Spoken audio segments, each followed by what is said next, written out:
It is a new round of SDH AM. Hang on, let me turn on the background here. It is a new round of SDH AM for Sunday. Welcome to SDH AM Weekend, World Cup-to-Tude edition. John, hear you there. Thanks for dropping by, as you always do. Here's the rundown for today. It is a look back at yesterday, and there was a lot of stuff late night to get into. We'll go over all four matches, and we'll break down where things stand coming into today. We've got preview sound from a bunch of different places. We'll get you into the juice boxes. So today's a review preview day. And in addition to that, we do have a couple of news stories to get into outside of the World Cup-a-tude that is here. And also to wrap things up, just to kind of be a little different, we're going to focus on the twos. Last night it was crazy, and we have the sound to prove it. Maddie on the call last night. For those of you that were listening on the network, it was all Chattanooga, then it was all Atlanta United 2, then it was a goal at the death, and then you go to PKs. And we've got highlights of the second half that led us into the end of the match and the PKs, and we'll break down everything that happened yesterday. Rivalry game. Traditionally, it is insane, and last night in Athens was no different. And separate sidebar, it was great to catch up off mic with Javier Perez, the director of methodology for Atlanta United. And it was just really cool to have a conversation with him off mic for a while. But we got your highlights for the twos, and it was a big night for the sport across the board. We'll go over what also happened in MLS NEXT Pro, and we'll set up your day. What to watch, where to watch it, how to watch it. Spain and Cabo Verde are working their way around the city, and Spain is supposed to be practicing now. I think it's now. And it is, well, there's an opportunity now anyway. I don't know how the morning thunderstorms may or may not have affected it. I haven't seen anything that has pushed practice or the opportunity that we have in a mixed zone up at Kennesaw. I don't know how the weather has affected it, if at all. Our Sofia Cupertino is slated to be there. So keep an eye out on socials and keep an eye out for the chaos. Cabo Verde will be at Kennesaw early this afternoon.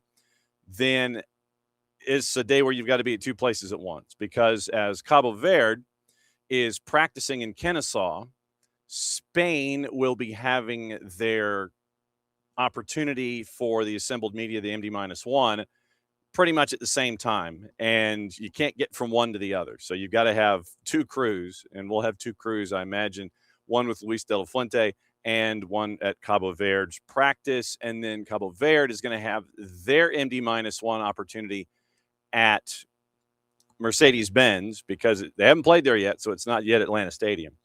And it will be that kind of an opportunity for us to catch up with Cabo Verde later tonight. I think it's 6:45 is when it's planned, the half hour that you're allowed for MD-1s. And so that'll be us from a coverage standpoint today. We have the four matches today to get into, plus anything else that's going on in and around the planet. So that is the rundown for the day, and that is also the rundown for everything. Morning Fan. And I think Fan kind of lays it all out, to be perfectly honest. Morning. I'm tired. See, this is where we would need the drop from Madeline Kahn from Blazing Saddles. I'm tired. Watching Australia and Turkey. Australia looked good. They did. We'll hear from Tony Popovich coming up in a bit, and we will catch you up there. So the layout for all of those folks that we will be listening to over the span of the show this morning. You're going to hear from Tony Popovich, the head coach at Australia.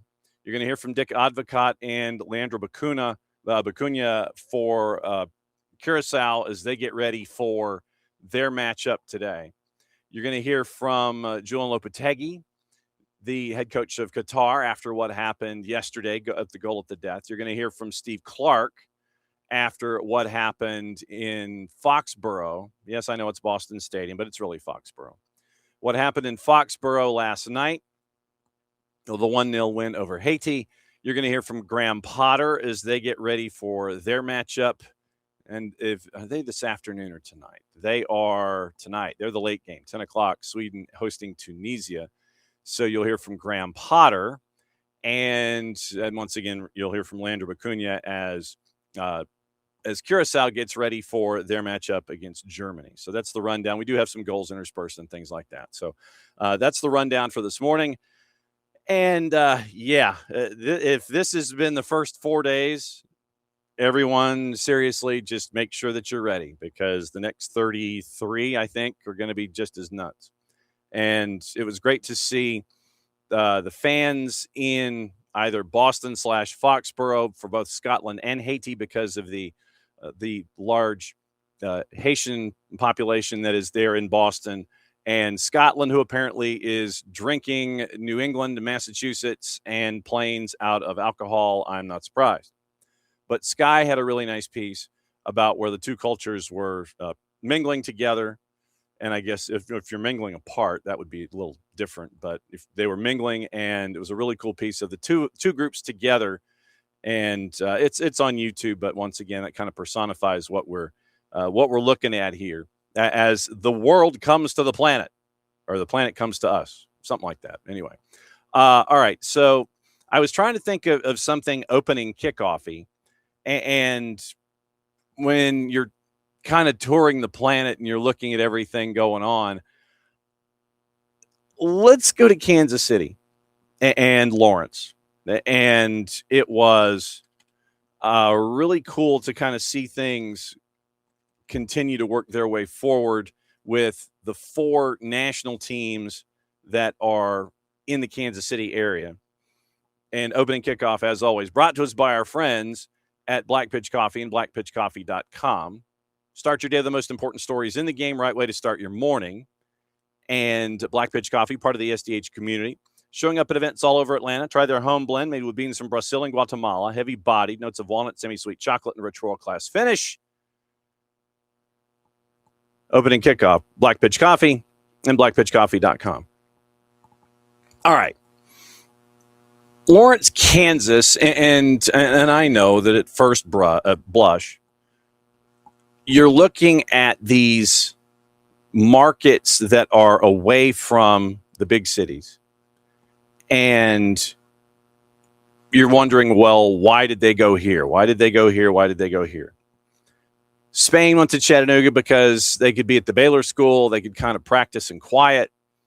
Chattanooga has completely and totally embraced the Spanish national team, as you should. In Lawrence, it was, and you're raising the people's eyebrow here when it comes to the idea of Lawrence, Kansas, why? And first off, KU, the University of Kansas, they have a top-notch facility, Rock Chalk Park, and it made sense because of the facility and being anchored in one location and such.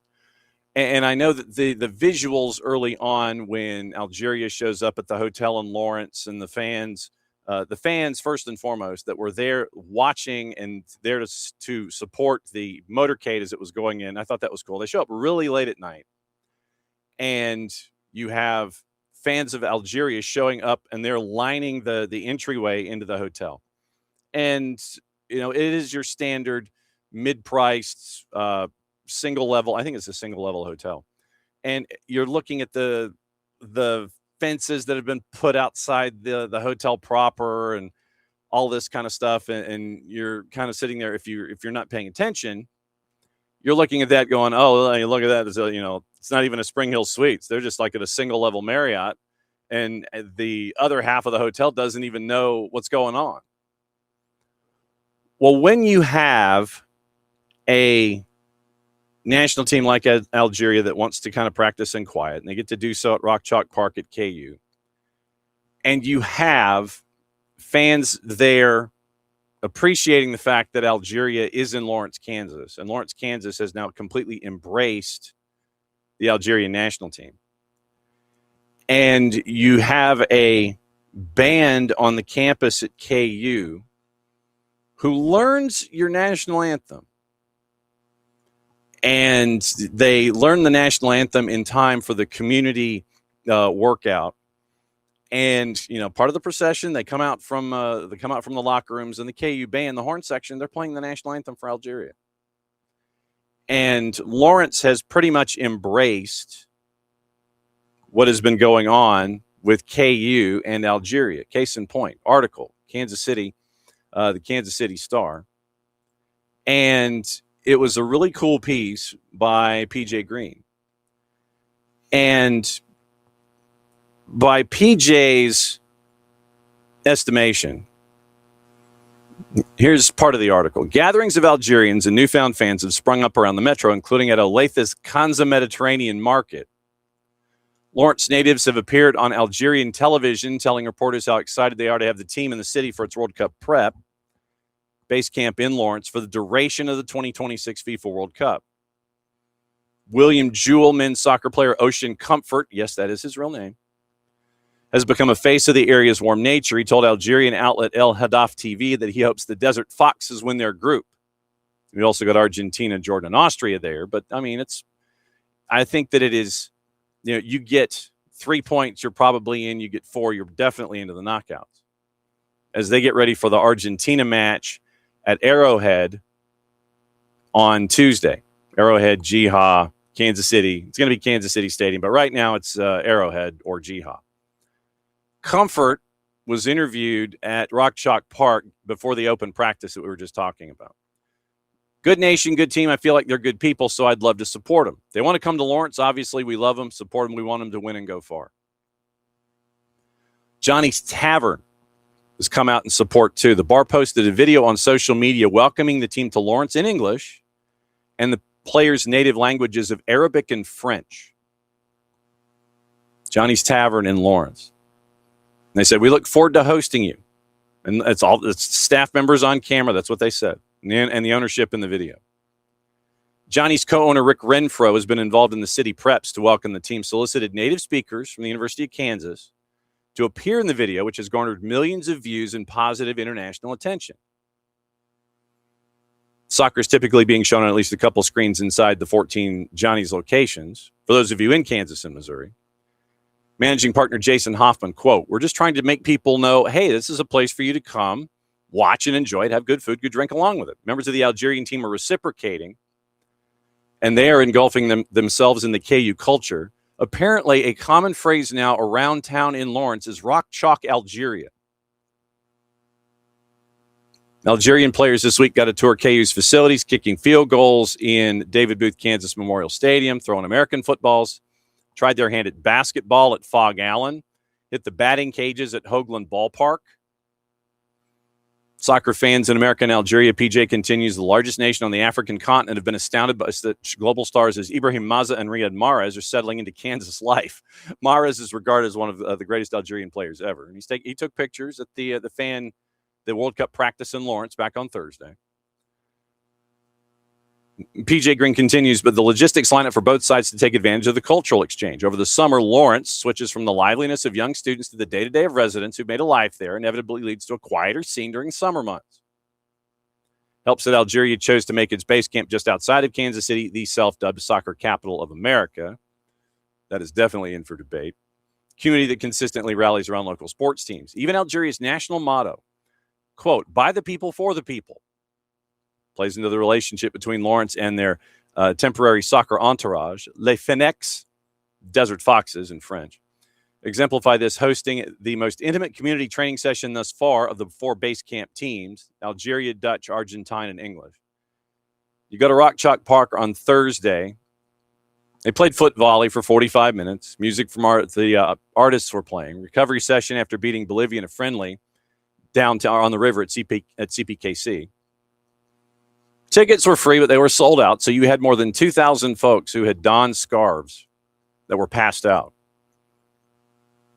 Most prominent were national team jerseys for the fans that wore kits and jerseys for Algerian club JS Kabylie. Algerian immigrants have been surprised by the connection. One in particular that was interviewed went to KU before finding a job in Kansas City. Plans to attend Algeria's Kansas City matches. Once again, Argentina Tuesday, Austria June 27. Algerian players signed autographs, took pictures with the fans before spending time with more than 50 young players from the Sporting Kaw Valley Youth Soccer Organization. Riyad Mahrez, Samir Chergui from Paris FC, Ryan Aït-Nouri from Manchester City. You get an autograph, you get a picture. Riyad Mahrez thanked the community. Algeria is ranked 28. First World Cup since 2018 when they got to the knockouts, lost to Germany. Jordan and Santa Clara on the 22nd, and then they come back for the last match of the group stage to Kansas City. Quoting the one KU grad that has relocated to Kansas City for his work. Massi Saber, Algerian immigrant, surprised by the connection.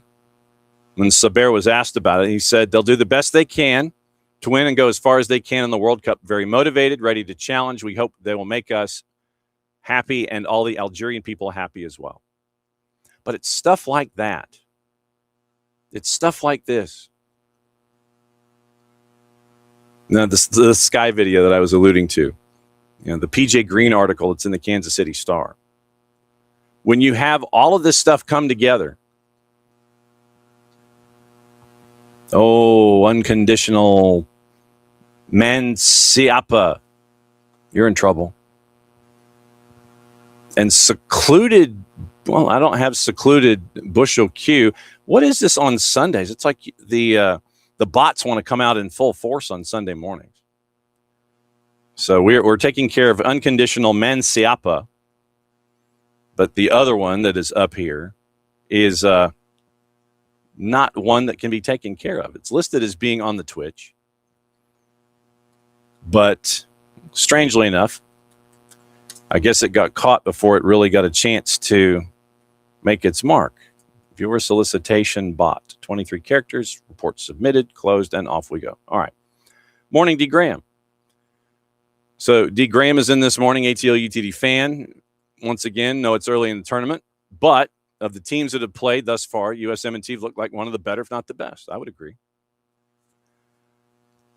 And that's where we are this morning. But, when you have articles in the Kansas City Star where you get to see, and if you haven't had the chance, also go and check out Big Will's work at WTVC, News Channel 9 up in Chattanooga. He's been following the national team, the Spanish national team, with their time up there in Chattanooga. And props to the person who found Lamine Yamal on the Battlefield Parkway Walmart in Lakeview, Fort Oglethorpe. Nicely done there. I know where that Walmart is. I've shopped there. But, it's about those kind of moments. Yeah, Lamine Yamal, he's just kind of walking around. He's probably getting a gross of paper towels, all those kinds of things. Maybe the LFO or the Ridgeland T-shirt to take home. But it's moments like this and stories like this that make this experience a once in a lifetime thing. Yeah, I know we kind of tongue in cheek kind of joke about it, but Lamine Yamal in a Lakeview Fort Oglethorpe Walmart. Fans of the Algerian national team, or just fans of soccer in general that are adopting the Algerian national team in Lawrence, Kansas. The KU band learning the Algerian national anthem. That's what this tournament is about, and I'm hoping that we'll continue to have stories like this as we go. But to have moments like we've had so far, off the field of competition, whether it's practice or in communities or what have you. Once again, this is stuff that you're going to remember forever. First time in 32 years that you have a World Cup on this section of geography, on this rock that rotates around the sun. It's going to probably happen again in 5 years on the women's side. And this is a precursor in a way to what's going to be happening in 5 years as the women's game continues to grow and expand. But to have these kinds of moments, remember them. And if you have a chance to be a part of something, no matter how far away from a venue, from a match venue as possible, just enjoy it for what it is. It's all about having stories that you can tell and come forward with. So really cool stuff that we're seeing so far. Well, hello, Dr. D. And just once again, embrace what's going on here for this 5-week, 6-week sprint where the entire planet is here. And so Atlanta's first match is tomorrow. And it is noon. It's the noon kick. Gee, thanks. You get the early kick tomorrow. Spain and Cabo Verde. Spain, by the way, is a minus 909. Cabo Verde's a plus 2,500. Draws plus 1,100. Like I said, we'll catch up with both of these squads today.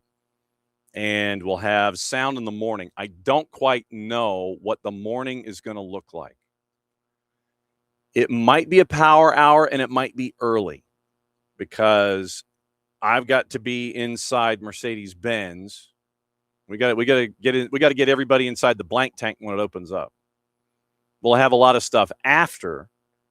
We'll be in the mix zones and stories and all that kind of stuff that'll be on the network on all of our platforms. But I don't know what the morning show is going to look like yet. Might be early and it might be a power hour might be 8 to 9. But obviously I'll keep you posted. Might be, Abe may be bringing up the rear. I've got to catch up with Abe and Bart and find out what their mornings are like. It might be 8 to 9:30, something like that. And see if Bart can come in early or if we can have some kind of collision and have the two of them in the final half hour and then out the door and head downtown. So don't know what it's going to look like yet. I got to check with guests and our traditional Monday guests. But in the power hour, if we start early, we're going to talk about what happened today, get you set up for tomorrow in the morning. So you've been warned. I don't know what it's going to look like, but it might look like that. All right. Let's get you through yesterday and remind you about what happened. It was later than late. And it was Australia and Turkey. Australia came in at a plus 459. Oh, sorry. Wait a minute. Opening kickoff brought to us by our friends at Black Pitch Coffee, blackpitchcoffee.com. Starting your day with the most important stories in the game, the right way to start your morning. Black Pitch Coffee, part of the SDH community, showing up at events all over Atlanta. Try their home blend. Made with beans from Brazil and Guatemala, heavy body, notes of walnut, semi-sweet chocolate, and a rich world-class finish. Opening kickoff, powered by Black Pitch Coffee and blackpitchcoffee.com. There you go. Now we've button-hooked that. So that's out the door. Late night, last night. Australia and Turkey. Australia was a plus 459 underdog.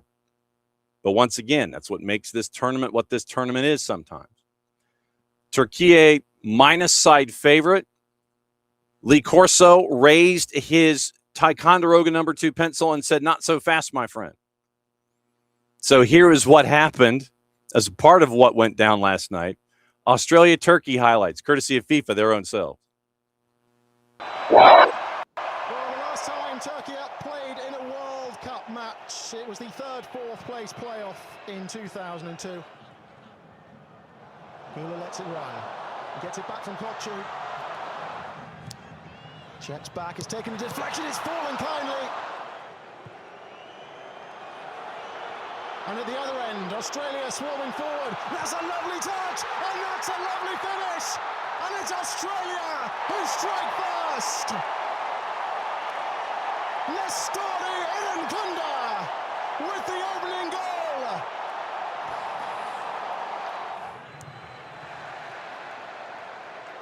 He might try his luck from distance. Denied by the woodwork. End-to-end stuff. It is Arda Güler, and it's Beach with the save. Celik, he's in behind, Zeki Celik. And do the substitutes have an immediate impact because Australia are coming forward, and they've made it 2.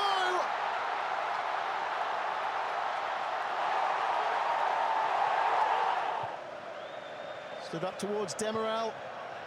And there's the volley straight at Beach once again. It's Hakan Çalhanoğlu, and it's saved by Beach once again. The final whistle, 2-0. 2-0 your final, and Tony Popovich hit all the right notes. And Tony Popovich, I believe, is now in the record books for the first coach to play for his country, coach for his country, and get a win for his country. So Tony Popovich hit all three of those notes last night. We'll get into the stats coming up here in a second, but here's Tony Popovich after the match, once again, courtesy of our friends at FIFA. You swung some huge calls at the selection table tonight, and they look like they've paid off in absolute spades. Could you just maybe walk through some of them? I guess Patrick Beach, Paul Ocon Jr. in the midfield, and your reflections on how they played tonight. Yeah, there may be shocks for a lot of people, but not shocks within our playing group or staff, because we're all working together every day, and we can see the quality of these young boys. You've got Mo Toure, Nestori, young Junior, Ocon, Patrick Beach, many more. It's a team selected to perform well. You never know the result, of course. We're at a World Cup. But for me, it's the performance. It's not the result is the satisfaction and the outcome. But regardless of the result, it was the right decision. Tony, sorry, closer to the microphone, yeah. Tony, Julian Linden from Daily Telegraph in Sydney. Question in English. A lot of the talk before this tournament was that the Socceroos are the easy beats of the group, that they're going to finish bottom, they can't match it with Turkey, the Americans are going to spank them. Do you think that this result and this performance will earn you the respect now? I don't know, nor am I concerned by that. The nations we're playing in this World Cup, in the group stages, are fantastic teams.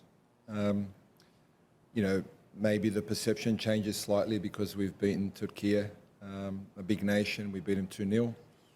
So maybe that changes slightly, but we still got a lot of work to do, and we got to move on to the US game. Of course, tonight's a special night for all Socceroo fans here, and I'm sure back home watching it in the afternoon is quite special and unique. And I'm glad that we've made them very happy tonight, because they saw a team fighting throughout the whole game, a young team, lack of experience, but a lot of quality, and we matched it with a very good side. So we're happy. We need to travel now after this long travel. We'll be home in the early hours, recover well, and prepare for the next challenge. Tony Popovich after the match. And for those of you that may not know about Nestori Irankunda, just to give you an idea, Irankunda, born in 2006, so he just turned 20 back in February, was in the Bayern system, never got to play for the pro side, trained with the first team, unused substitute in Champions League and DFB Pokal. Senior club football came his way second half of 24-25 when he went to Grasshopper in Grasshopper Zurich, where he had 1+3 in the Swiss league. 15 matches, Bayern's reserves 4+4, debuting and qualifying, scored only on his second outing for his country. Permanent move to Watford back on 18th of July in 2025. Compared to Alphonso Davies, at 5'9" and 165 pounds. And so they go beyond the idea of just football. Davies was born in a Ghanaian refugee camp. Parents fled civil war in Liberia, found a new life in Canada. Irankunda was born in a Tanzanian refugee camp after his parents sought safety amid a bloody war between the Hutu and the Tutsi ethnic groups in the home country of Burundi. Aaron Kunda told the Canberra Times in May of 2023, when the Civil War broke out, they had no choice. They didn't want to lose their lives. Quote, my older sister was sick. When they were trying to flee, they were about to leave her behind, but Dad couldn't. He loves his family. He'd do anything for his kids. That's when things were going crazy. He picked up my sister and parentheses, and fled. Dad gets emotional talking about it, and I try to understand what they went through, but they've only shared small bits. So with Nestori Irankunda, you're talking about somebody, once again, born in a refugee camp to Burundian parents, Australia's youngest ever goal scorer. You got that first goal, and then you had the salute to Tim Cahill in the goal celebration with the punching of the corner flag. And then you end up with a second goal on the board as a chaser. You win 2-0. But once again, it's about these kinds of stories that you come across on a big night for Australian football and for the Socceroos. Stats on the night. 30 attempts on goal by Turkey compared to 9 for the Aussies. 8 on target to 4. 16 inside the attacking 18 compared to 6. 14 outside the 18 compared to 3. All of these stats are in Turkey's favor. But that's why they're stats. 16 fouls called, 12 of them on the Socceroos. Socceroos had 292 passes attempted, 217 completed, so about 70%.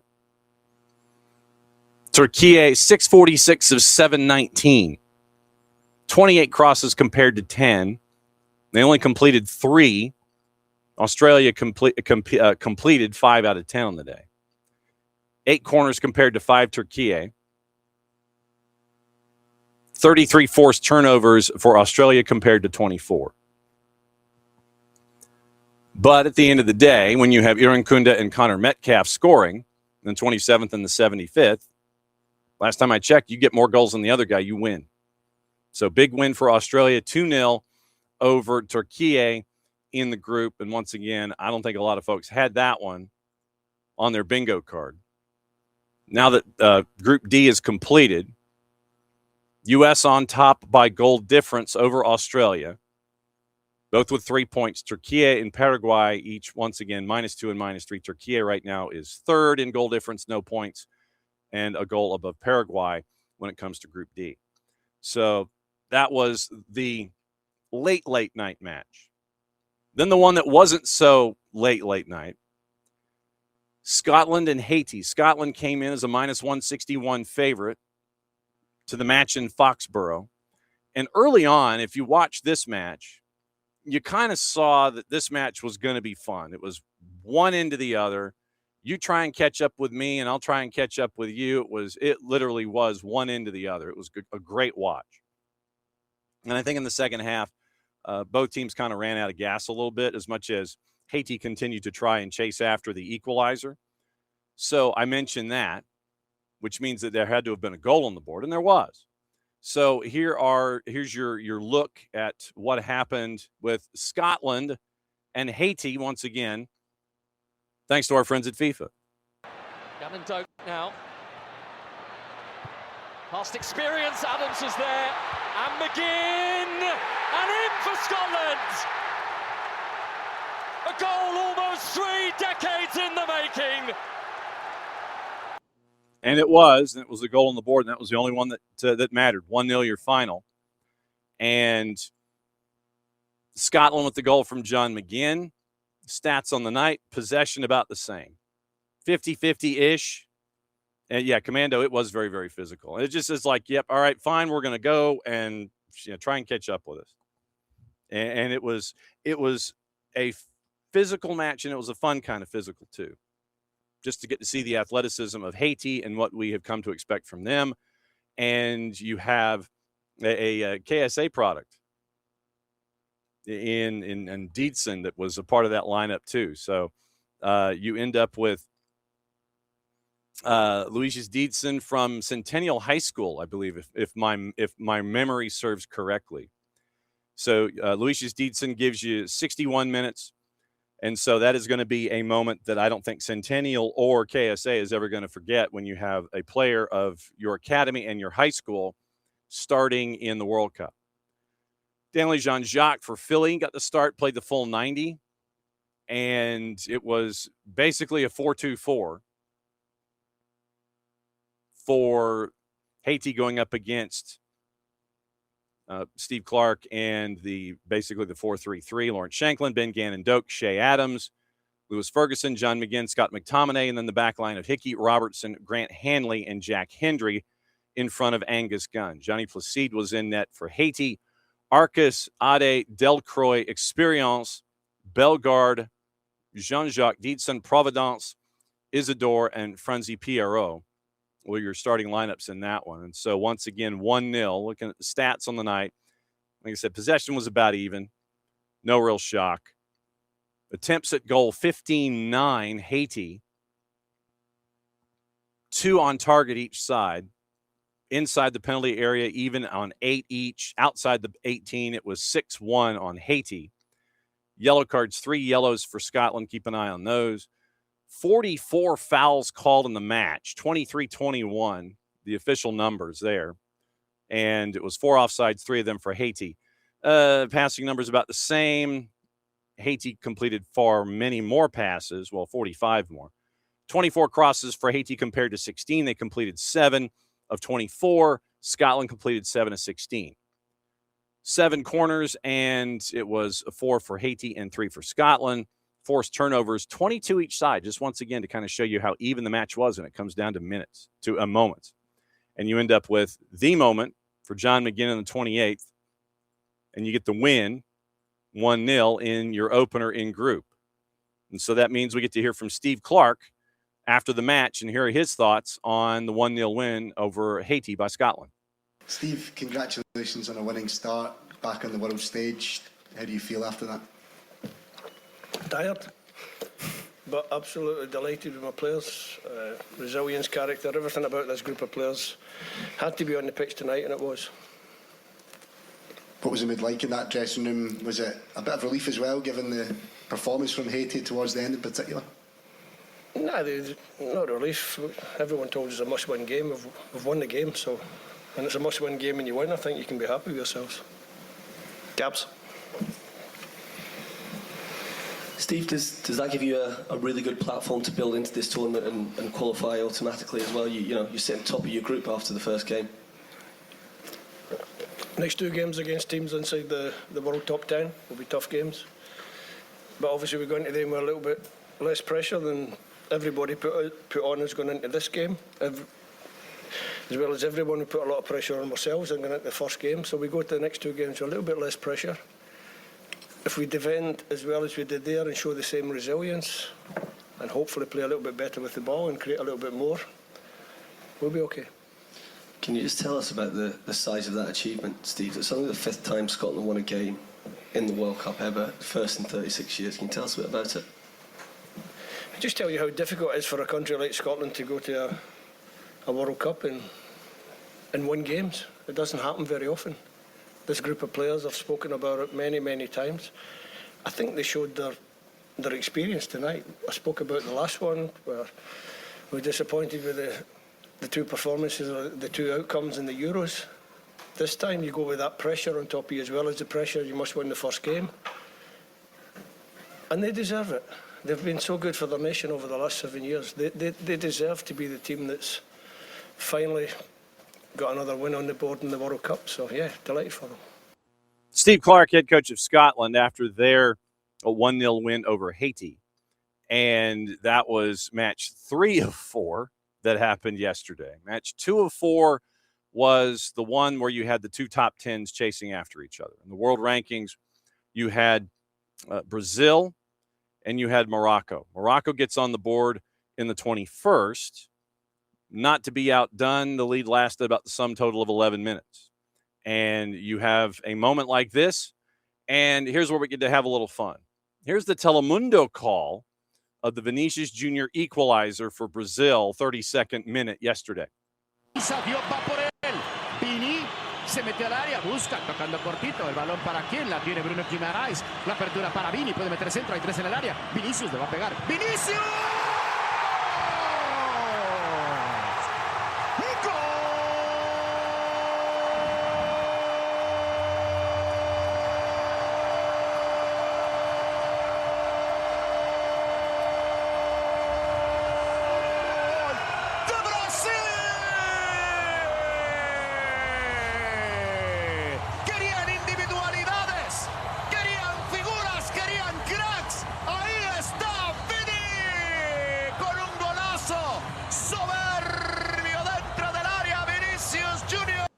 there you go, Vinicius Jr. with your equalizer. Finished up 1-1. And I'm fairly certain that a lot of folks sat there and went, yeah, that sounds about right. How Morocco has improved, how Brazil has improved, but they are not obviously satisfied with where they've come from. If you ask Carlo Ancelotti, he'll probably tell you the same thing. Come a long way, got a lot of work to do. Goal on the 21st by Saibati, Vinicius Jr. 32nd, and that's how it wrapped up. It was chaos at the end as Morocco was trying to chase after the equalizer. Lineups in this one, Alisson had to come up with 2 big saves late to preserve the 1-1 draw. Magalhães Marquinhos wore the captain's armband, Douglas Santos and Ibanez. Ibanez lasted 45. Danilo came in for the second half. Same with Casemiro on a yellow. Ibanez on a yellow. Fabinho came in at the break. Guimarães gave you 80. Danilo Santos came in. Lucas Paquetá gave you 61, 60 technically. Mateus Cunha came in for the sub there. Vinicius Jr., Rafinha, and Igor Thiago. Igor Thiago gave you 61, so he checked out on the double switch with 29 to go. Luis Enrique wrapped up in the attack. For Morocco, Yassine Bounou was in net. Backline, Hakimi Mazraoui, who gave you 80. Issa Diop and Chadi Riyad. Bouadi Unahi, Saibati, who gave you the goal. El Khanous and El Ayanoui were your midfield 5. And then in the attack, Brahim Diaz, lone striker up top, gave you 64 before he was swapped out for Shamsuddin Talbi. So those were your lineups in that one. Stats, just to kind of break down a pretty even match. Possession, it was within the margin of error. What FIFA does is they will give you contested possession. If it's back and forth or what have you, quick switches of a back and forth. Brazil 48%, Morocco 44%. FIFA lists 8% being contested. So if you cut that in half, say 52-48, then fine. You look at the attempts on goal, 14-12, Morocco. On target, 5-4 Brazil. Off target, 4-3 Brazil. Inside the 18, 9 shots inside the 18, or 9 attempts inside the 18 compared to 5. Outside the 18, 8 for Morocco compared to 3. So then you had 30 fouls called, 16 for Brazil, 14 for Morocco. You had the 2 yellows that Carlo Ancelotti's keeping an eye on. Once again, you get 2 yellows in the first 45. Players are pulled, so that way they're being preserved. But keep an eye out for accumulation. Passing about the same, and Brazil completed at a higher percentage. 14 crosses compared to 12. Only 3 completed for Brazil, 3 of 14, 1 for 12 for Morocco in passes on the day. Forced turnovers, almost dead even. 22 for Brazil, 21 forced turnovers for Morocco.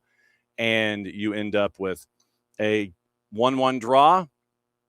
Both teams get out of that one. I think they're both happy with that result. Obviously, yeah, you want to win, but you're not going to sit there and kick dirt on a 1-1 draw with a match that is as highly contested with 2 teams that are as competitive in the top 10 internationally as those 2.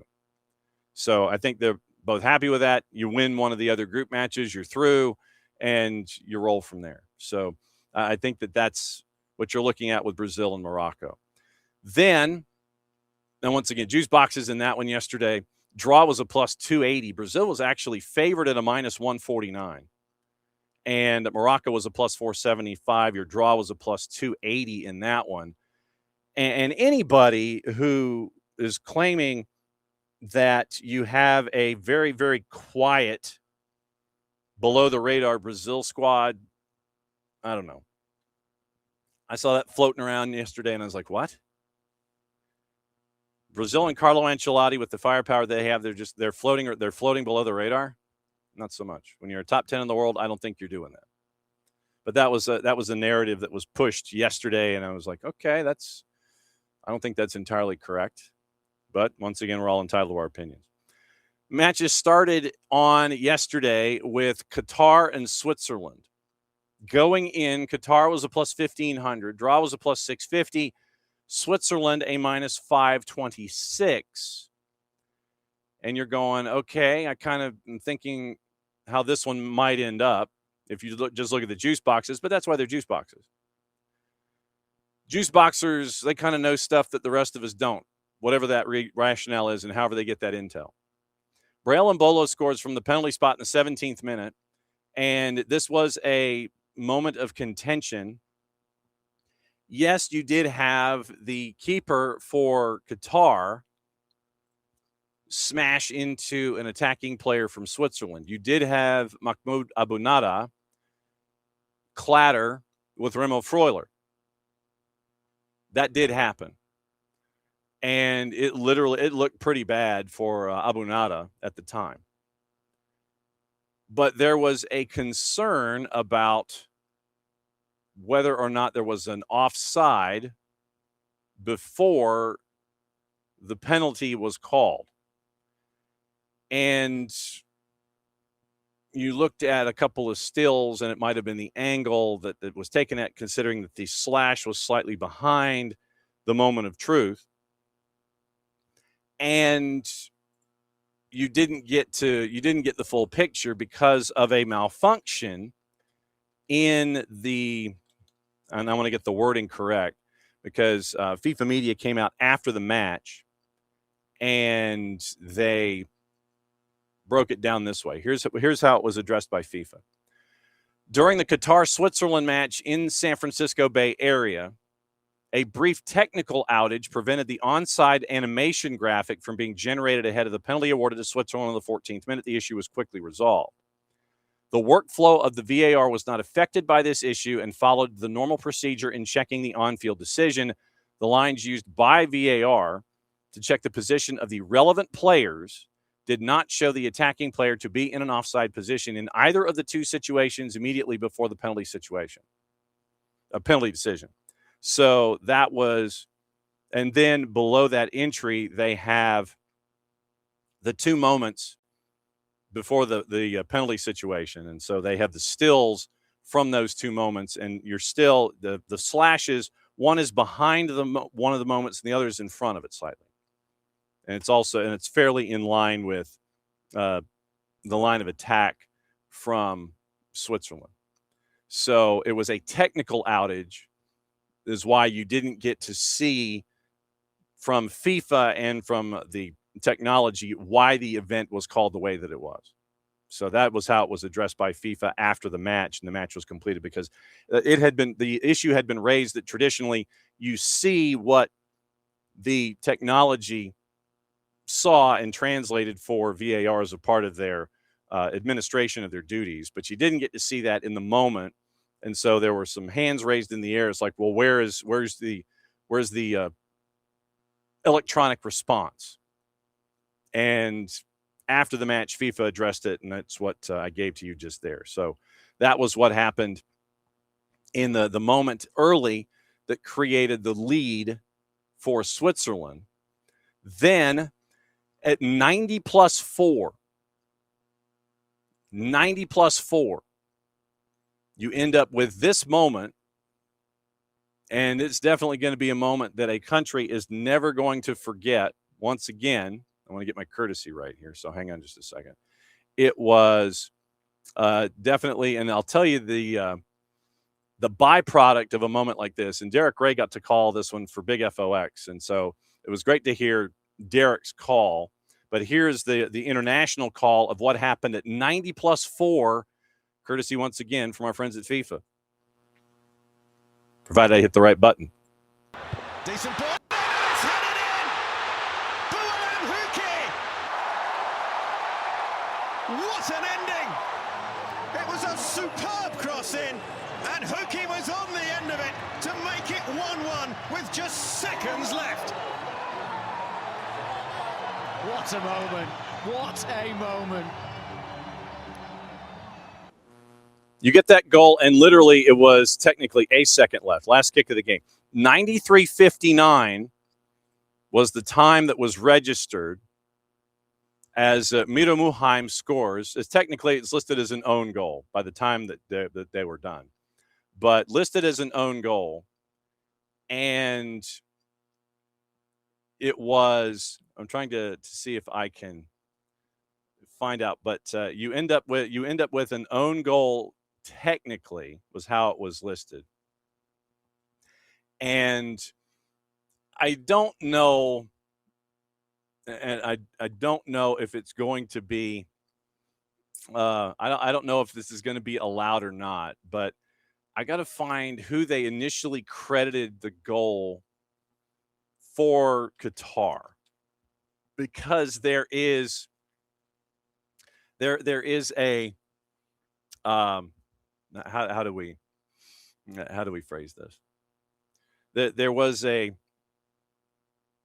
cause and effect here, and I'm trying to see. Okay, so it was listed as Boualem Khouki, and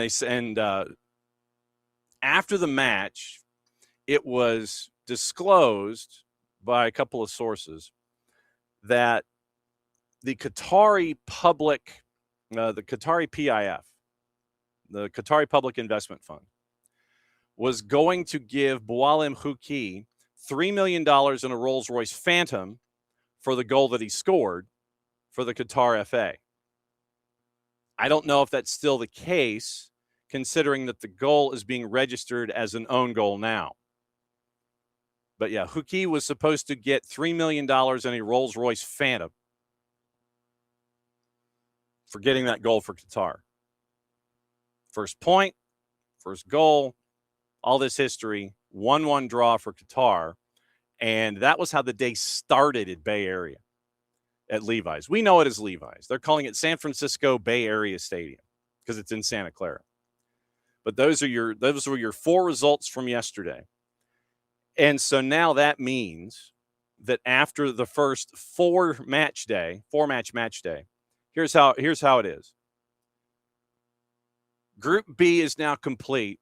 And I think that if you're really looking at 2 teams that are happy, it's Canada and Bosnia-Herzegovina. Because now in Group B, everybody's honors even. Everybody's the same. Literally 2 draws, 1 goal each side each match. Everybody's honors even in Group B after the first match day. So nothing's resolved. Group C, Scotland right now on top of the group at 3 points. Morocco and Brazil, obviously, with the draw, they're at 1 each. And then Haiti is with the 1-goal loss, the 1-0 loss to Scotland. They are at no points, and they're currently in 4th in Group C. Group D now complete.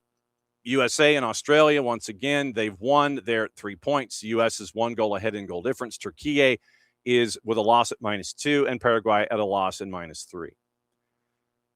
We get to roll up with the other groups that haven't quite started yet, and that's Group E on down, and that is the grid for today. So we line them all up. 1 o'clock, Germany and Curacao. That one starts you up in Houston. So it is until they start playing in Houston Stadium, it's at NRG.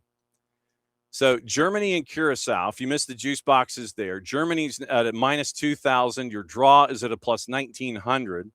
Curacao is at a +5,000 for a 1 o'clock kick inside NRG. A couple of different folks to focus on in this one. We'll start you off with Dick Advocaat, who was the national team manager, got them to the tournament, had to step away because of family reasons, and now has stepped back in. And we obviously are hoping that the family concerns are no longer concerns. But Dick Advocaat was asked what the difference is from the teams that he has managed in the past internationally and this one, what it's like with this squad and how different is it from the times past when he has navigated other national teams on the world stage. There's a big difference because the other both teams were a lot of more pressure than for this team, because we have everything to win, nothing to lose, because the expectation is not that high outside us, because we think that we can still surprise somebody, and that's what we have to try tomorrow and the next game, and the game is coming, and at the end we will see what we have done. Dick Advocaat getting ready, and he will set a record. He will be And he will be, and this record, I believe, is going to have been broken 3 times in this tournament. Dick Advocaat will be the oldest manager to be on a touchline for a national team in the World Cup. And so you look at what he has been able to do with Curacao. And this is one of those cool stories that you look at when it comes to this kind of a tournament. We talk about goal scorers. We talk about all of everything there. Curacao is the smallest country to ever appear at the finals. Ever to appear, the smallest one. And when you see what they have accomplished, for me, frankly, it's beyond cool. I mean, what else can you say? Jalal Jayed is going to be the man in the middle. Moroccan crew, Zakaria Brinsi and Mustafa Akarkad are your ARs. Abongile Tom from South Africa is your 4th. Reserve AR is Zakele Siwela from South Africa. Moroccan VAR, Hamza El Farik is upstairs with Nicolas Gallo from Colombia and Sean Evans from Australia. So Group E gets underway. Curacao, once again, Dick Advocaat guiding his native nation to the quarters in 94 was in Korea Republic. Led the Dutch to the quarters in 94, was in Korea Republic dugout for the 2006 tournament. So now, unbeaten CONCACAF campaign for Curacao. And obviously, these two teams have not met in the past. So, looking at Advocaat, Julian Nagelsmann, the youngest head coach in the World Cup. Dick Advocaat at 78, and I think 78 and 250 is where Dick Advocaat is. Goalless draw away to Jamaica, final match day of the CONCACAF prelims, undefeated throughout qualifying, 7 wins and 3 draws. Advocaat becomes the oldest coach in FIFA World Cup history. 3rd man to overtake Otto Rehagel's 2010 mark of 71-317. Hugo Broos originally had the new high on opening day. Then Miroslav Kubek surpassed him a handful of hours when he managed Czechia against Korea Republic. Broos and Kubek are 4 years younger than Advocaat. Curacao defender Joshua Brené played under Nagelsmann at Hoffenheim in 2018-2019. And once again, you look at the team records in the FIFA World Cup. Literally, it is a header. It literally is a header on page 5 of the game notes. FIFA World Cup team records. Just, played, 0 wins, 0 draws, 0 losses, goals for, against, and goal difference. Literally, it's just a bunch of zeros. So it was. So that's what you get. That's what you're getting with Curacao as they are getting ready for the matchup against Die Mannschaft. Graced more editions of the FIFA World Cup than any other European nation. 2026 competition, their 21st participation. Come through qualifying every single time they've entered it. This year's event represents their 19th consecutive campaign. Last time they missed out in 1950 when they were ineligible. Exited at the end of the group stage, the last 2 installments prior to 2018. The only time they failed to advance beyond the first round had been 1938. Germany have lost only 1 of their 9 matches against CONCACAF opposition in the World Cup. A 1-0 Group F reverse at the hands of Mexico back in 2018. 4 defeats in their last 27 in the group stage, 17 wins, 6 draws. At least 1 goal has been scored in Germany's last 53 FIFA World Cup fixtures. Last time it was goalless was in 1986 when the Germany FR side went on to beat Mexico in a shootout. Germany, by the way, has gotten off to a losing start in their last 2 FIFA World Cup campaigns, 1-0 to Mexico in 18, 2-1 to Japan in 22. Manuel Neuer is appearing in his 5th World Cup, equaling the record of Lothar Matthäus. Could make his 20th World Cup appearance. Milestone previously reached by 5 other players for the German side. Lothar Matthäus at 25, Klose at 24, Uwe Seeler at 21, Philipp Lahm and Bastian Schweinsteiger each with 20. And so those are your headlines for that particular match. Then we mentioned what it means to Dick Advocat, also catching up with Leandro Bacuna, and finding out what it means from a player perspective, once again, courtesy of our friends at FIFA. Thank you. I feel very honored. I think we've done something so nice for Curaçao. I started the journey about 10 years ago. I wanted to make the people from Curaçao proud. It's been a long journey. We lost players on the road, but one thing was for certain, we kept believing in one dream. And the dream was reaching the highest possible. And yeah, I think we worked hard to get here, and we qualified for the World Cup. But as the manager keeps saying as well, we are not finished. We want to show people that as small as we are, but we got a very big heart. And with a very big heart and belief, you can get really far. I think it's just our identity. People keep looking at us and at our videos and everything, see that we always having fun, we always dancing, we are all together. But as soon as the referee blows the whistle, we got one mind, and that is playing as good as possible and trying to get a result. And I think that's the difference between us and the other nations. Leandro Bacuna getting ready for the matchup of Curaçao and Germany, 1 o'clock Eastern at NRG in Houston. And I guess once it's christened, we'll start calling it Houston Stadium. After that, when you stay in Texas, and I want to see how this stadium looks on the inside. I know how it looks on the outside. Jerry World at 4 o'clock, Netherlands and Japan. And that one is in Group F. Looking at the juice boxes in this one, Netherlands a favorite on the plus side at a plus 104. Draws a plus 250. Japan is a plus 275. So looking at this particular matchup, Ismail Elfath is the man in the middle. This gives you another reason to look at it. It is the U.S. crew. Ismail Elfath, Corey Parker, Kyle Atkins, your ref and your ARs. Your fourth is Katya Garcia out of Mexico. Sandra Ramirez is your reserve AR. Armando Villarreal is VAR for this one. AVAR is Rodolfo Toski of Brazil, and your support VAR, Tomasz Kwiatkowski of Poland. Second ever World Cup meeting between the Netherlands and Japan. Group stage of 2010 was the other. The Dutch won 1-0 in Durban, South Africa. Wesley Sneijder with the one goal. Quarterfinalists back in 22. The Orange runners-up 74-78 in 2010, 12th tournament campaign. They've lost only 2 of their 33 group stage matches.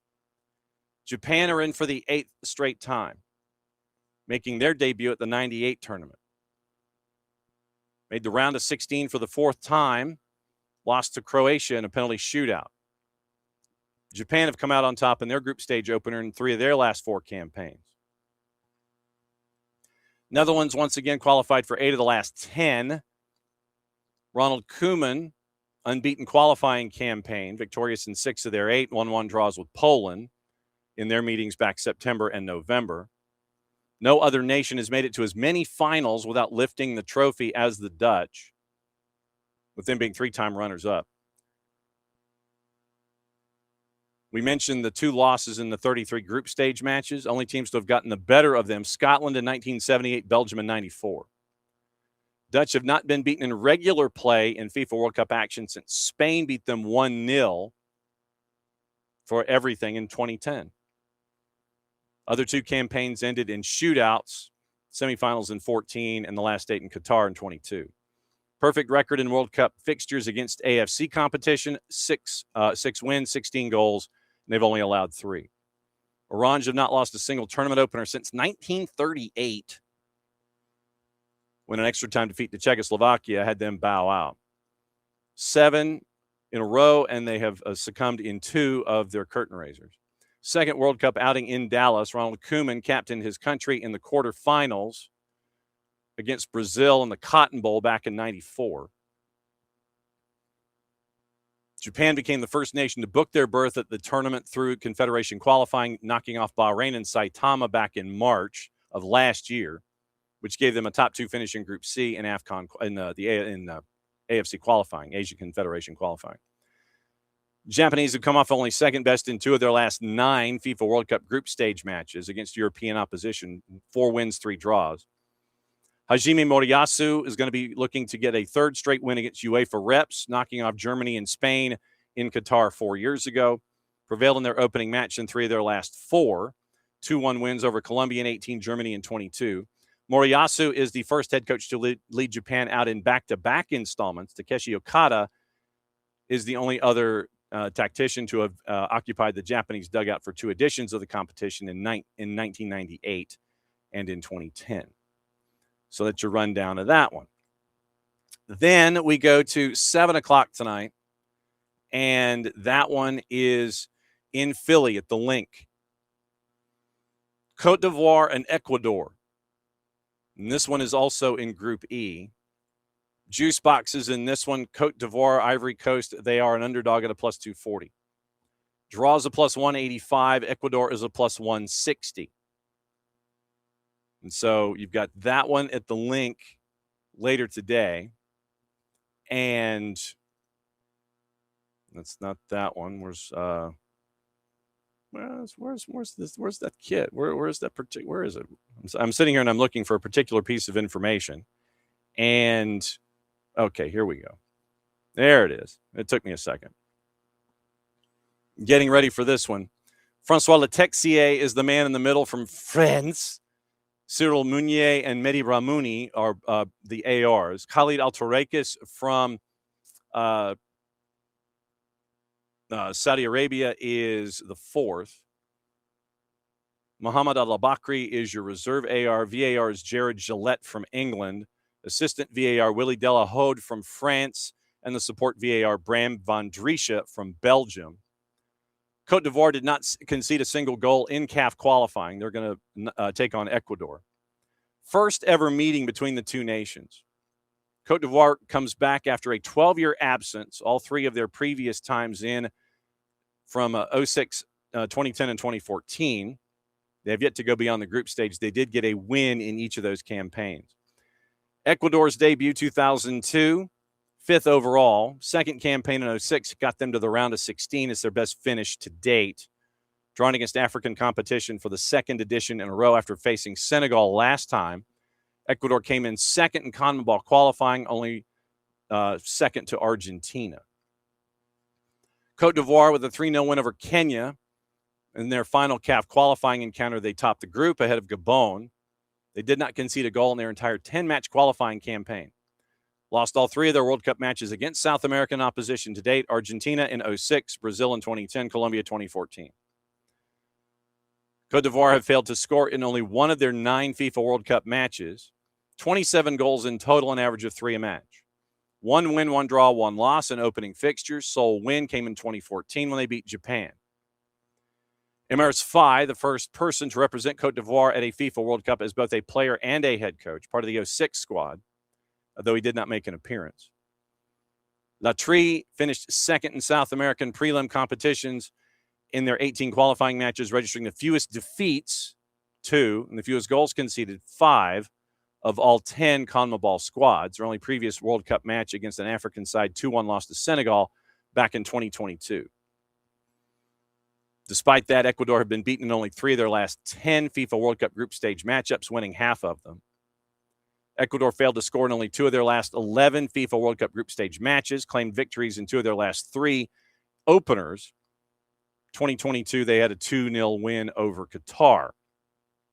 Enter Valencia is also the record holder for his country at the World Cup.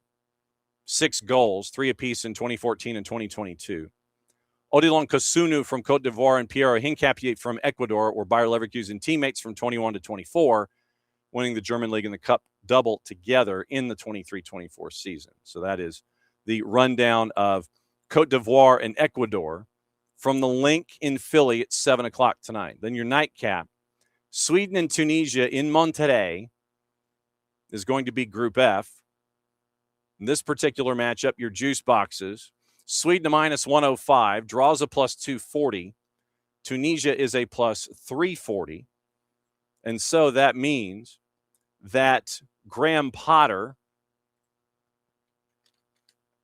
who wore a cowboy hat out to practice earlier this week, got to address what he was looking for in this particular matchup. And so once again, courtesy of our friends from FIFA, here's Graham Potter looking at the matchup late tonight, East Coast time, and what he anticipates in his first matchup in the group coming up here in 2026.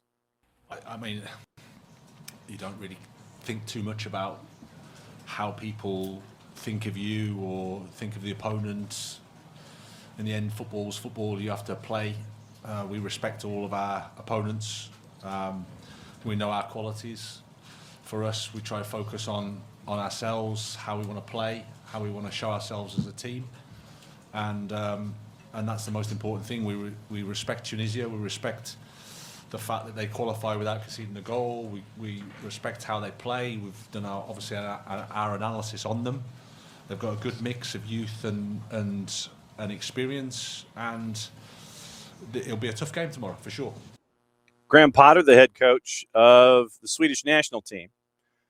And once again, thanks to our friends at FIFA for helping us out with all the sound that we've gotten from all the coaches and players, getting us ready for match day number 4. So very, very cool stuff that we're able to break down and drop for each and every one of these matches, each and every single day that we get the opportunity to do it. So let me see if I can find, there we go, Sweden and Tunisia. So now the pregame notes for Sweden and Tunisia in Monterrey. Man in the middle, Yael Falcon Perez from Argentina. ARs, Maximiliano Del Yeso and Facundo Rodriguez. Juan Calderon from Costa Rica is your 4th. Reserve AR, Juan Carlos Mora from Costa Rica. VAR is Juan Lara from Chile. AVAR is Antonio Garcia from Uruguay. And your support VAR, Hernan Mastrangelo from Argentina. They are all upstairs. Sweden once again got through the UEFA playoff. Beaten by Brazil on home soil in 1958, the Swedes set to get into the tournament for the 13th time. First participation since 2018 when they made it to the quarters. The Blaugrot have progressed from the group stage in each of their last 4, run that started with a 3rd-place finish back in 1994. Tunisia comes in after going unbeaten in the CAF preliminaries. 7th World Cup campaign, 3 in a row. Now qualified for 6 of the last 8. Once again, they're trying to get out of group stage for the first time ever. Sabri Lamouchi had a 2-1 win over Panama at the 2018 tourney, the 1-0 win. They also got the 1-0 win over France 4 years ago. Sweden made it through the knockout phase in each of their last 4 World Cup campaigns, last group stage exit back in 1990. First encounter against a CAF opponent since 2002. 1 win, 1 draw, and 1 loss, hitting each column once. Draw with Cameroon in 1994. 2-1 win over Nigeria in 2002. 2-1 loss to Senegal in the round of 16 back in that same tournament. They've only lost once in their last 12 World Cup contests in group, winning 5, drawing 6. And they've also failed to score in only one of their last 15 group stage matchups in the World Cup. Lost their opening fixture in just 2 of their previous 12, 5-5-2. 1-0 to Italy in 1970, 2-1 to Brazil in 1990. Graham Potter is the first non-Swedish coach to lead that nation since fellow Englishman George Rayner guided them to a 3rd-place finish in 1950 and to the championship match in 1958. Tunisia, once again, 7th World Cup, 3rd in a row. They've qualified for 6 of the last 8. The Carthage Eagles broke new ground. 1978 overcoming Mexico 3-1 in their first match, first African team to win a match in tournament history. Tunisia have never gone past group, knocked off France 1-0 to wrap up group in 22. Tunisians were the 2nd African nation to book their berth after Morocco. Top spot in their group with an away win over Equatorial Guinea back in September of last year. Unbeaten qualifying campaign, 9 wins, a draw, 10 clean sheets. 2nd best in just one of their last 4 FIFA World Cup outings. Went back-to-back wins at the tournament for the first time. Tunisia's win over France in the group stage last year was their first ever win over European competition. Snapped an 11-match winless streak against UEFA sides, drawing 4 and losing 7. trying to get their tournament off to a winning start since 1978. We talked about that win over Mexico. Tunisia's France-born coach Sabri Lamouchi, set for a second campaign in the dugout, was in charge of Côte d'Ivoire back in 2014 when they did not get out of group. And so that's what to look at for that matchup. Late night, Monterrey, really cool pictures are going to be shown of one of the venues that is just tremendous. Oh, by the way, Dick Advocat, 78-260. 78 years, 260 days when he steps on the touchline as they go up against Germany today. So those are your four matchups. Once again, it is Germany-Curacao, 1 o'clock from NRG in Houston. Group E. Group F, Netherlands and Japan from Jerry World at 4 o'clock. Group E, Côte d'Ivoire and Ecuador. Group E, that one is in Philly at the Link. And then at 10 o'clock, Sweden and Tunisia from Monterrey. That one is in Group F. And so that is your rundown of everything today to anticipate in the World Cup. Morning, Abby. Morning, Commando. Let me say hi to everybody while I'm here. So, morning, Abby. Morning, Commando.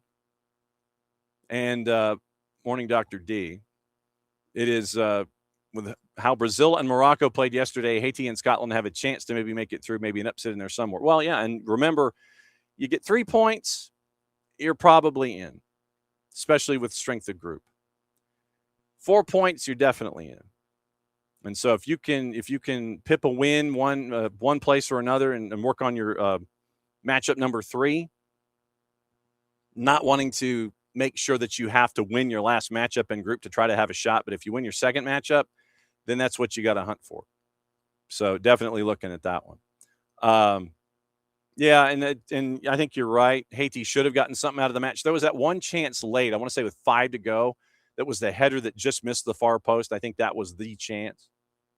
But Haiti looked like they should have gotten an opportunity out of that one. So morning, Dr. D, morning, D. Graham, and morning to Abby and everybody else that's hopped on to the Twitch pitch this morning. So let me see if I have left out a piece of tape from the matchup day here, matchup day 4. Let me see. Did I play everything that I pulled? That's my big question. I don't want to leave anything on the table.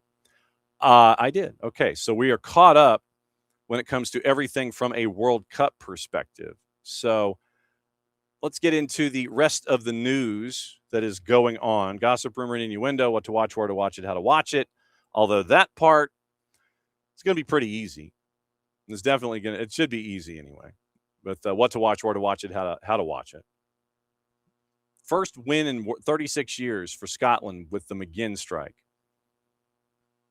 Carlo Ancelotti admitted he was worried after the 1-1 draw.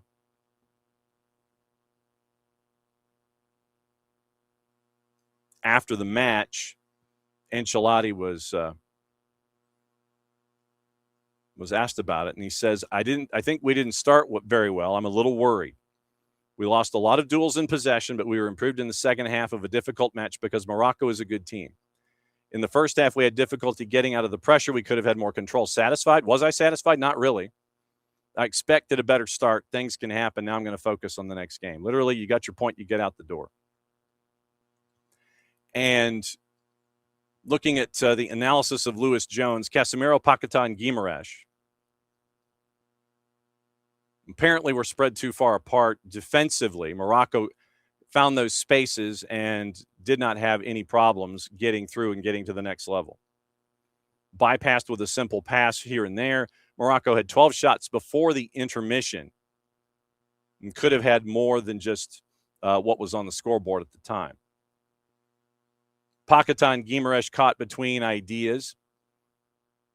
Casemiro was swapped out once again. Remember, he had the yellow card. Ancelotti pulled him. And so keep an eye on all of that. Achraf Hakimi, 2 Fox. He was pleased with the performance. Wasn't easy. One of the favorites of the tournament, Drew, but we're happy with the performance. Still have to improve every game. That's what we're going to be focusing on right now. Have to keep going. Have to keep the positives and learn from the mistakes. And so Carlo Ancelotti worried And this might be why Brazil does not go the deepest of deep runs into the tournament. It would be one of those where the defense is found out, and the team that's going up against Brazil is clinical in their finishing. News from in and around, it looks like Derek McInnes has agreed to a Rangers deal to replace Red Bull Salzburg-bound Danny Roll. So Roll heading to RB Salzburg, Derek McInnes moving over from Hearts. Final details being confirmed for the departure. Remember, Hearts had a chance on the last day to win the Scottish Premiership, couldn't hang on to do it. And so Rangers return for preseason training next week, and it looks like they'll have Derek McInnes in charge. And now Hearts is going to have to try and find a new manager a week ahead of practice. 3-year deal at Ibrox is anticipated. Rangers chair Andrew Kavanagh and CEO Jim Gillespie have moved quickly as they're here in the States. Danny Roll's heading to Salzburg, and so they went after McInnes. McInnes, a former Rangers player, had one other chance to be the manager back in 2017, turned it down at the time. Salzburg want to appoint Roll as Daniel Beichler's replacement in Austria. And Sky previously reported any possible deal would need to meet Rangers' terms. Roll has 2 years left on his deal at Ibrox, having joined the club last October. And then you'll get into summer transfers from that point. So let me check other news and see what I've missed once again. We'll check the headlines here in a second, let you know what else is here. So today, legitimately, it's just the World Cup stuff. That's the easy part. So what to watch, where to watch it, how to watch it. You have your choices of your venue. If you have Peacock, you can watch it there. It is Big FOX with the first two. FS1 has the second two, 1, 4, 7, and 10. Germany, Curacao, Netherlands, Japan on Big FOX. FS1, Cote d'Ivoire, Ecuador from Philly, Sweden, and Tunisia from Monterrey. FS2 has the Canadian Premier League at 6. Telemundo has a quadruple header. USL League 1 on the Plus, Westchester and Greenville's at 7. Fox ONE has all 4. 6 matches in MLS Next Pro. 3 of them at 3 o'clock. Loons 2 and Los Verdes, Austin FC 2, Philadelphia Union 2 and NYC FC 2, Toronto FC 2, and Connecticut United. Chicago Fire 2 from Bridgeview is hosting Inter Miami CF 2 at 4. Hell is Real, MLS Next Pro Style is at 6. FC Cincinnati is hosting Columbus Crew at Northern Kentucky. Is it really Hell is Real if it's at Northern Kentucky University? Anyway, Revs 2 and Red Bulls 2, that one is at 7 o'clock. And Peacock has the quadruple header going on with all 4 of the teams. Since we talked about the twos, since we talked about MLS Next Pro, here's what happened yesterday. Atlanta United 2, and it is... Oh, yeah, and Abby, that poster, the midnight, I know, it's like they listed it at double zeros. They list midnight as double zeros, and so they listed it as the next day. So, yeah, that does kind of throw folks off. I know. I'm right there with you. Also, and I don't know the question here. Abby's like, why are all the Atlanta United rumors only for Paraguay players? I don't know. We've always known that Atlanta United is not a team that is going to put things out in the ether. So it's going to have to be inbound discussions, nothing from Atlanta United outbound. It's always from sources inbound. So if there are rumors, then there are rumors. But once again, it's who you're attached to when it comes to your sourcing and all that kind of stuff. I don't know. And I will double check and see rumors with Almiron and Galarza, but we'll see what that is. But most of the time, and this just happens to be in this particular cycle, where all of the rumors involving any player with Atlanta United hashtag team no leaks. Everything's from the outside in, nothing's from the inside out. Hey, we're looking to, because you don't want to do that to put yourself in a bind when it comes to trying to figure out what you can get or what you're searching for. Hey, this player is on the market. You don't want to play your hand that way. So Atlanta United traditionally, they deal with stuff well away from all of us and the parabolic microphones and the like the old microphones that had like the the TV antenna that was aimed at a particular conversation. Those don't even work with Atlanta United conversations. Never have. So everything is outbound coming in. Nothing is inbound going out, because you never want to show your hand as a front office. Yeah, we're looking to send this player and this player and this player. Oh, then people's interest gets piqued. Well, if you're putting them on if you're putting them on the market publicly, if you do that, then you're probably going to end up getting less than the market value that you're looking for a particular player. Front offices know each other. Literally, all somebody's got to do is, hit you up in WhatsApp, call you on your phone if you've got unlimited international, dialing and texting. But anything from Atlanta United's perspective is not going to be done through the public sphere. It's always going to be outbound in when it comes to information. But anyway, speaking of the twos. So yesterday, it was your standard bit of chaos involving the twos and Chattanooga FC, just to kind of lay everything out. Yesterday, the twos had their hands full with Chattanooga FC. So you had a goal from Krell in the 40th, a goal from Krell at 45+1, and then a goal from Tate Robertson in the 48th. It was 3-0 Chattanooga, 2-0 at the break, 3-1, a 3-0 in the 48th minute. Then, much as we're always used to seeing, all hell broke loose. Here's your highlights. Maddie on the call, courtesy of us. It's a judgment decision from what I saw. He gets that ball, but it's the follow-through of it as well. Knocked into the back of the net, unable to connect it. It slips through, and off of a mistake, Atlanta United 2 find their first goal of the night. Atlanta United 2. Chattanooga looks to switch the play. Intercepted by Chankwi. Great read from Dominic Chankwi, trying to slip it through to Dovolo. Good read by Chattanooga. They're now going to turn the other direction. Intercepted by Toto Majoub. Majoub on the right to DeBlante. DeBlante's going to cut inside to the central channel. Lays this over the top to Dunbar. Jakupovic comes out wide open, net into the back of the net. Finds the second goal.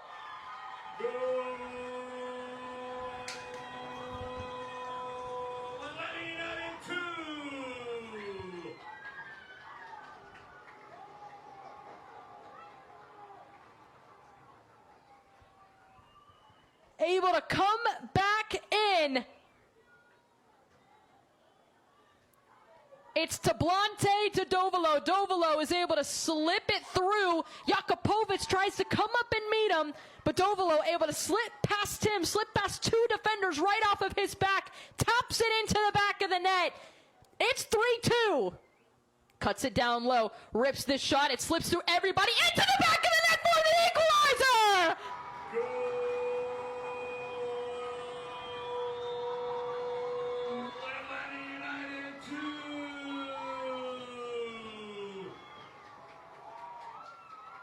Goal scored by number 78, Andrew Jardines.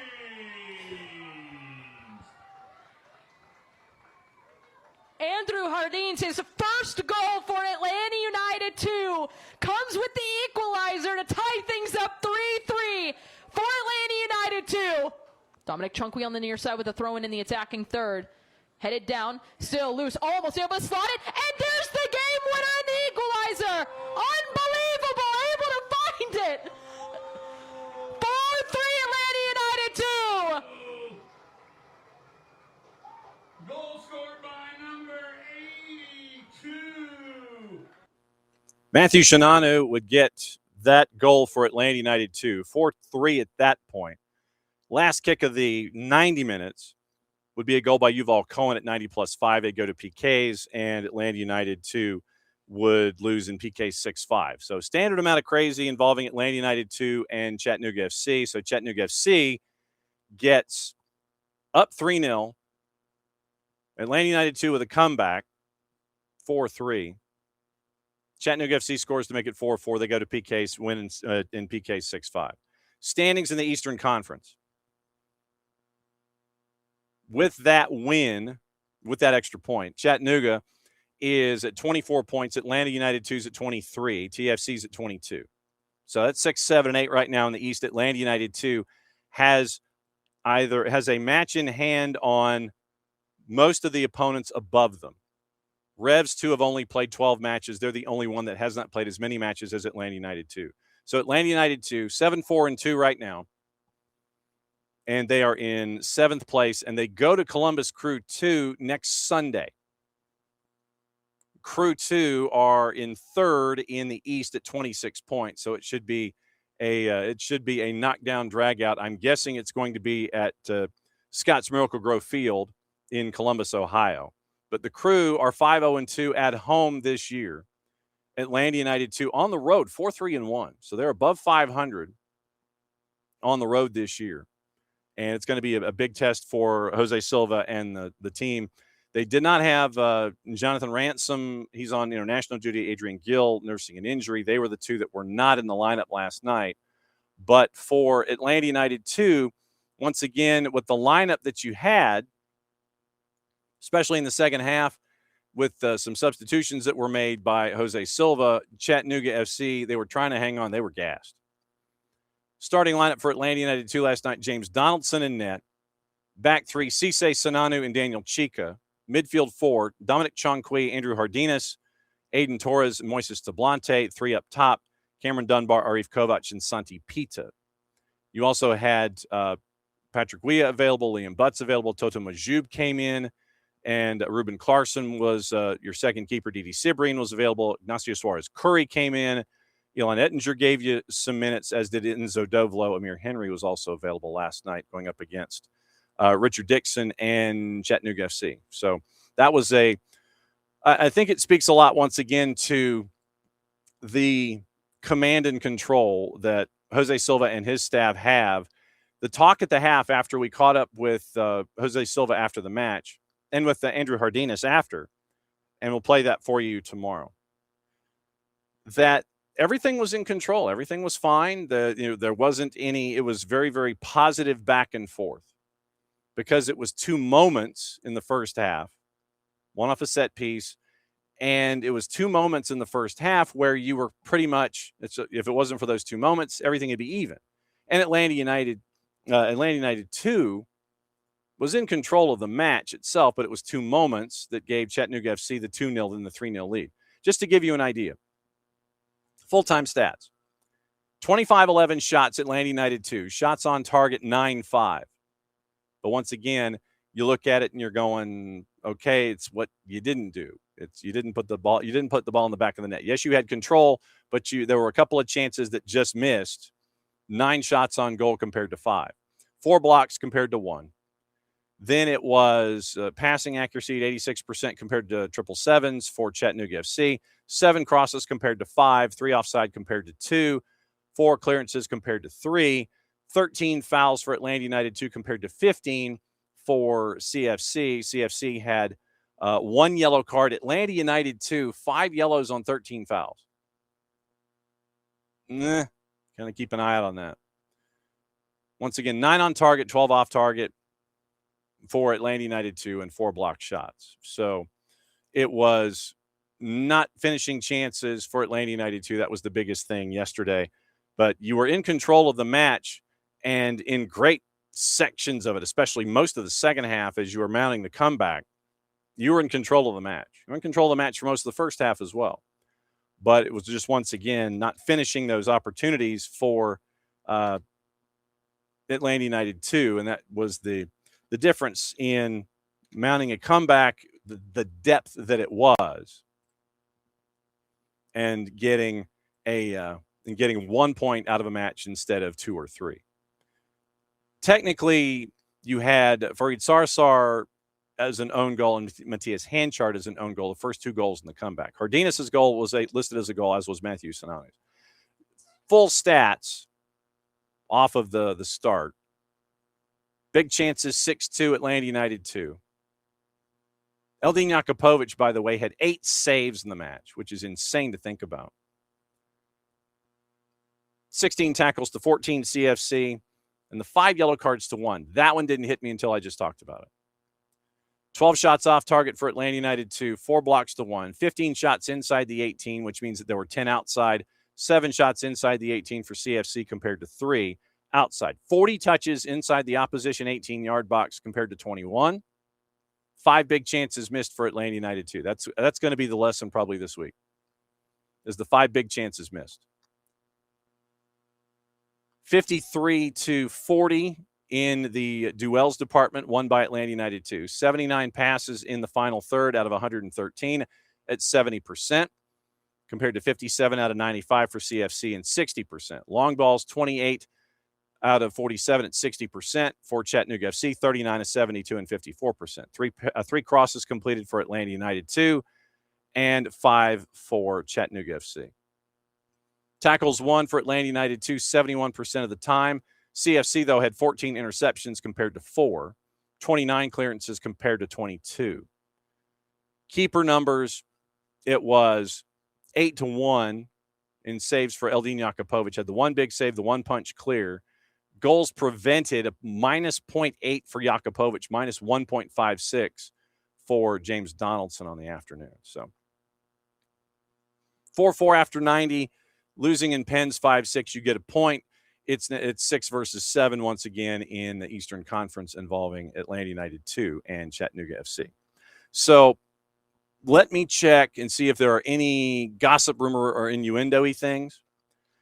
And then that'll do it for today, because we're going to be getting ready for Cabo Verde's practice, Spain's press conference, and Cabo Verde's press opportunity later.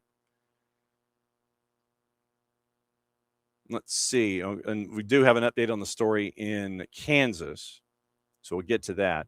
Ruben Amorim apparently is the top contender to manage now at AC Milan, so we'll keep an eye on that one as well. And let me see if there is there. Yeah, we do have. Okay, so we do have gossip, rumor, and innuendo on a Sunday. Arsenal, PSG, Bayern Munich, all interested in signing Lille midfielder Ayoub Bouadi, according to Nicolas Shira. Lille are asking for a fee around €75 million. Fee may have risen with the Morocco international impressing against Brazil in the World Cup opener. Another Morocco player who impressed, PSV Eindhoven's Ismail Saibati, is reported by Kicker to be closing in on a €50 million deal to move to Bayern. Bayern could also allow Alphonso Davies to leave this summer, according to Kicker. Long-standing transfer links to Real Madrid. Manchester United signed a new contract until 2030 last year. Impending arrival of Eintracht Frankfurt left-back Nathaniel Brown could put his future in doubt, according to the four-letter. Everton winger Iliman Ndiaye has Arsenal, City, and United monitoring, according to the four-letter paper. Impressed in the Premier League, Everton could consider any offers above £50 million. If he does well for Senegal, that could obviously increase. Marc Cucurella could leave Chelsea in the summer. Atletico de Madrid, Real Madrid, both showing interest, according to Nicolas Shira. Shira also claims Cucurella's Spain teammate Alejandro Grimaldo, ready to leave Bayer Leverkusen this summer, wants to play in La Liga. Atleti are also interested in the 30-year-old and have offered him a contract running through 29, including an option year. Manchester United. One of the clubs interested in Marc Casado from Barca, according to Mundo Deportivo. Several English clubs monitoring the 22-year-old situation, maintaining a close relationship with Casado's agent, Jorge Mendes, for years. Linked with Bayer Leverkusen and Al Ahly, Atletico de Madrid would need Diego Simeone's full approval before they go ahead with a deal.